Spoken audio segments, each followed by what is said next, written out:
not represented in his appeal, which is pretty unusual for a guy to go outside the union and make that argument. So, look, I know the league office was not happy that he appealed, and maybe the fact that there's a new commissioner made this more possible. I think there was also a more contrite version of Sean Lemon in this case, taking counseling, accepting counseling, not talking about the arguments that he made, a year ago. But he lives in Montreal year-round. From my understanding, the Alouettes lobbied on his behalf in the background here. And they do have a degree of interest. I'm kind of surprised they haven't signed him, or we got a little while before we get to kickoff, because here's the other element of the story. He has a 2-game suspension for testing positive for a banned substance. So once he does get no one told him that was illegal, though, Dave. No, to be fair to Sean, he wasn't aware that he couldn't do that. Anyway, if they sign him in about the next hour, I think they can work off one of his 2-game suspensions tonight. Right. But he'll be on the practice roster a few weeks anyway. But look, I think it comes down to precedent, right? If you look at other leagues, he didn't bet against his team. He bet on his team. It was, I think, one parlay ticket where he played like a Hamilton Tiger Cat money line and a Calgary Stampeder +6 for like $100 Canadian on an offshore. So it wasn't like he wasn't throwing games. He didn't have 10 grand on the game. You still can't do it. Right. But, ultimately, the league didn't decide it was worth, a lifetime ban. Okay. And listen, this is sticky. Like, the integrity of the sport stuff is sticky because everyone's in bed with gambling. Gambling's legal now, at least in the province of Ontario. And I think we all know it's going to be a ripple effect throughout the country at some point, and it certainly is down in the States. So it's a very different world than it used to be. Yet I think if anything, more than ever, you probably have to be that much more diligent, right, Dave? Because now, people that aren't gambling are really looking at this, wondering what's going on in the sports world. Right? It's a different complexion today than it was 10 years ago. Well, absolutely. And to that point about diligence, and listen, this is a real mystery around the CFL. I've had people from teams call me and say, do you know how they caught him? And I mean, not to tell me, but to ask me. Because here's the thing. Sean Lemon placed that bet with an offshore. Right. Not with a licensed book. Right. Right? So you would think, okay, if I find a book somewhere in Asia and place a parlay ticket or Europe, and because I believe the currency that he bet in was euros. So it would have been in Europe somewhere. He bet one parlay ticket on a tie cat and a stamp game, and the league found it. Ooh. That's what's incredible to me, is that the league found that. And you got to bet in crypto now. You got to hide it in crypto, Dave. Well, somebody from the team called me and said, do you know how they did it? Because I want to know, because I want to scare our young players by telling them. Right. Hey, don't try this, because never mind, betting on FanDuel or one of the partners or one of the well-known licensed books. But even if you go to Europe on an unlicensed book, obviously they can find it. I have no idea how they did it, but I think that tells you there is a level of diligence that the league was able to find that. Big time. Yeah, that is very interesting. And yet, Sean Lemon, he's on his way back. He's got to serve one more other suspension. That'll get out of the way. 102 career sacks, man. That's and the last time he was on the field for the first 4 weeks of last season during the appeal, he had a presence. He was getting to the quarterback. So I expect he will be an Alouette very soon. Okay. Yeah, pass rushing, man. Yeah, everyone's got to have it. You got to have it. Yeah. All right, Dave. Great catching up with you, man. Appreciate you doing this. Hey, awesome, guys. Take care. See ya. There's Dave Naylor, our CFL insider. CFL on TSN continuing tonight, Week 7, Argos, Alouettes. And I love that defense. Hey, no one technically told me I can't do that. Come on. Yeah, was that wrong? Yeah, was I not supposed to do that? I have to plead ignorance on this. I have to. I mean, sorry, no one said it directly to me that I'm not allowed to do that. What a case. Has you heard of Pete Rose? Yeah. Has you ever heard of Pete Rose? Maybe he hasn't. At some point, it feels not very real. Right? Yeah. I'm like, are you serious? Yeah. I guess so. But if you're going offshore and betting in euros, don't you kind of know you're not supposed to do it? Well, that's or else you would just do it on FanDuel. Exactly. Yeah, exactly. You go down, you're playing. If you're on FanDuel, you're going down to play a pro line ticket or something like that. That's you're different. calling Klaus in Germany saying throw 500 on the Argos tonight. Yes, exactly. But it's like, do you go to? I shouldn't go to a Coldplay concert and be cuddling my mistress during whatever fix. No one you told song. him he wasn't supposed to do that, Stroh. Is that not okay? Is that not all right to do Evidently that? it's not. Imagine the conversations they would have been having. Like, yeah, fix you. They're going to play fix you, and I'm going to have my arms wrapped around you, and it's going to be great. That's our song.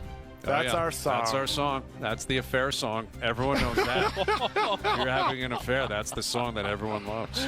Oh, could you imagine that feeling in your stomach when that camera flashes on you? And the second it went on, you could see him just squirm. Yeah. Like the Coldplay guy, he just starts squirming.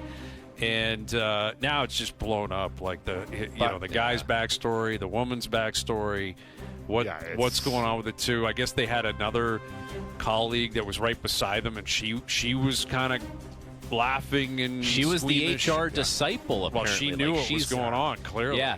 The one of the best things I saw on Twitter among all the great tweets is, well, who holds HR accountable now? HR is holding everyone accountable. Well, that could you? That's the best part. Like, someone in that business, like, got a slap on the wrist for doing something they weren't supposed to do, and the HR woman came down and said, like, "What do you think you're doing?"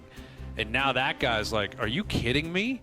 You're with the CEO at the Coldplay concert. Like, what are you yelling at me for? I'm just trying to get by here." And this is like the whole company. I can't even imagine what worked. Imagine the group chats last night. That company and the CEO and the head of HR were hooking up at the Coldplay concert.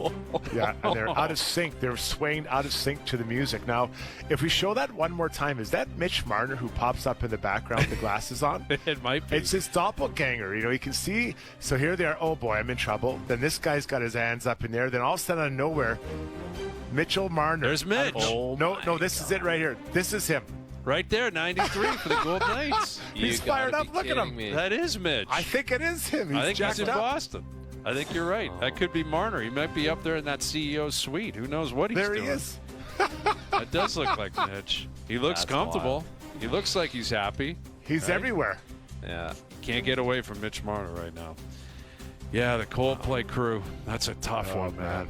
Dude, that thing is everywhere. I also saw another one that was great. It was, on LinkedIn, it has that banner that says open to work or open for work. Mm-hmm. It had the picture of them two hugging, and it says open for work. Open for work.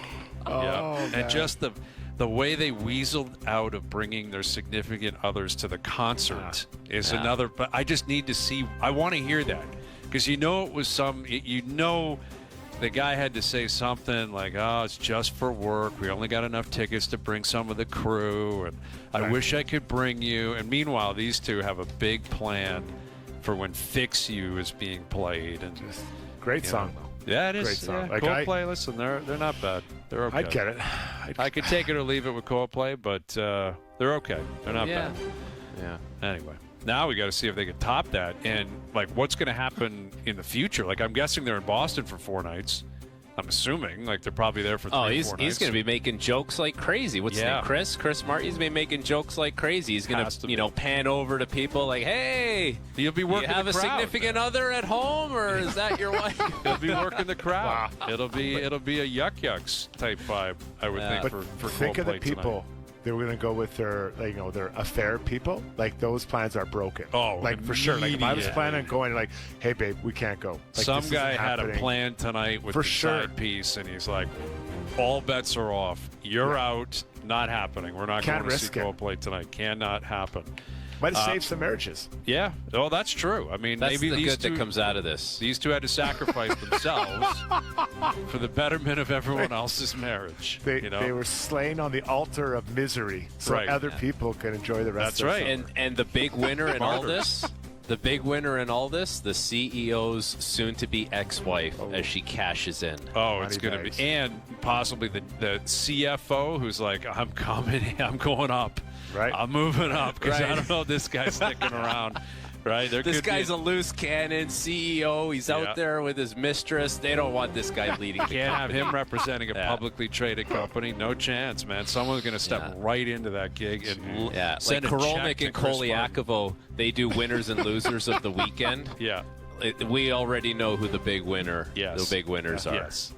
Whoever is second in command at that the Bobby Webster of that Companies send out memos, and they don't address like who they're actually trying to address in the memo, but you can kind of fill in the blanks. Yes. What if there's a memo that goes out and it's like, just for everyone's clarification, we are very against intercompany relations. Anything in public, please disclose with HR. Yes. Just a reminder to everyone. From the second in command with HR, because it can't be the one that's running the show, clearly. She lost a little bit of those are the credibility. best. I used to get that all the time. Not all the time, but the passive-aggressive emails from, like, daycare when I dropped my kids off, and I would not follow some rule I was supposed to follow. You know, like you're not supposed to come in through the side door, and then an email like 20 minutes after I left. Just a reminder to all parents. I'm like, that's me. Just send it to me. Right. Like, you don't have to include everyone else. I know you're talking about me. I came in the side door. You were standing there. We locked eyes. You were not happy.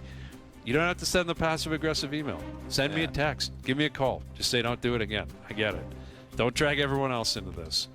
All right, best bets coming up. Overdrive continues. TSN 1050 and on TSN 2.